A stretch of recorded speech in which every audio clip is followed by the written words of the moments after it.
Saudaraku, kompetisi voli bergengsi di Indonesia Pro Liga 2024 resmi berakhir pada Minggu 21 Juli 2024 lalu.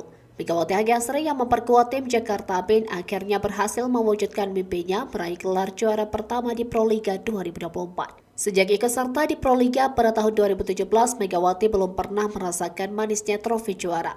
Namun penantian panjang tersebut akhirnya terbayar pada Pro Liga 2024 bersama Jakarta Band. Megawati sebagai mesin poin andalan Jakarta Band berhasil mengantarkan timnya meraih gelar juara. Tak hanya sukses membawa timnya juara, Megawati juga mendapatkan penghargaan individual sebagai Most Valuable Player atau MVP atau pemain terbaik di Pro Liga kali ini.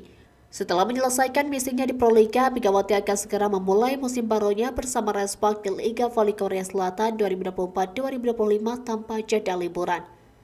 Megawati Hagasri resmi memperpanjang kontraknya dengan Respak untuk musim depan setelah membawa tim tersebut meraih posisi ketiga musim lalu. Tim yang bermarkas di Daejeon itu mempertahankan Megawati sebagai pemain kota Asia mereka untuk musim ini. Megawati yang merupakan atlet profesional asal Indonesia kembali dipercaya sebagai andalan di lini serang tim besutan Ko Hae-jin. Selain itu, Megawati yang dijuluki Megatron juga mendapatkan kenaikan gaji. Berdasarkan aturan terbaru Federasi Bola Voli Korea atau KOVO, setiap pemain kota Asia yang bermain di musim kedua berhak mendapat gaji sebesar 150.000 dolar Amerika Serikat atau setara dengan 2,4 miliar rupiah.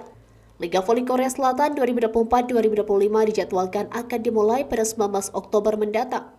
Menurut laporan dari Sport Seoul, Megawati dijadwalkan berangkat ke Korea Selatan pada awal Agustus mendatang.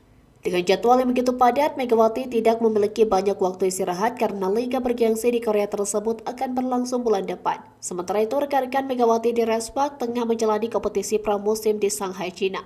Dari dua laga yang telah berlangsung, Respak mencatatkan satu kemenangan saat menghadapi Shanghai Junior dengan skor 3-1 pada Senin 22 Juli dan satu kekalahan dari Kanada U21 pada Selasa 23 Juli lewat laga ketat 5 set dengan skor akhir 2-3.